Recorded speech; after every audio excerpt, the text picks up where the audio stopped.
మరో ప్రజా ప్రస్థానంలో జనతరంగాలు ఎగసిపడుతున్నాయని గౌరు చరితారెడ్డి చెప్పారు. ప్రజలు చూపించే ఆప్యాయత, అనురాగాలు మరవలేమన్నారు. చేయి ఫ్రాక్చర్ అయినప్పటికీ ఆమె కర్నూలు జిల్లా పాదయాత్రలో పాల్గొన్నారు.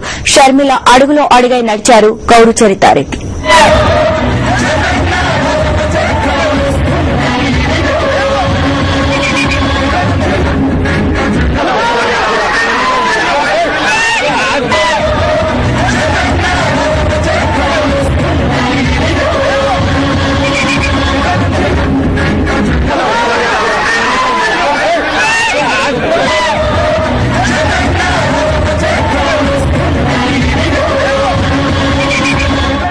కర్నూలు జిల్లాలోకి మరో ప్రజా ప్రస్థానం అడుగుపెట్టిన రోజే జన ప్రభంజనంలో తన చెయ్యి ఫ్రాక్చర్ అయిందని గౌరు చరితారెడ్డి చెప్పారు.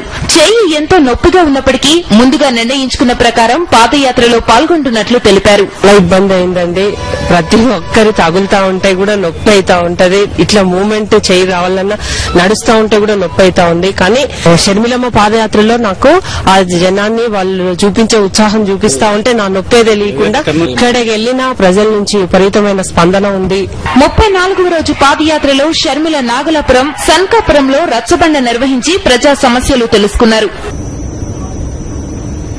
షర్మిల వేసే ప్రతి అడుగు రాజకీయ చరిత్ర అనే పాఠంలో ఒక్కొక్క పేజీగా మిగిలిపోనుంది. ప్రపంచ చరిత్రలోనే షర్మిల పాదయాత్ర ఒక అధ్యయనం కానుంది.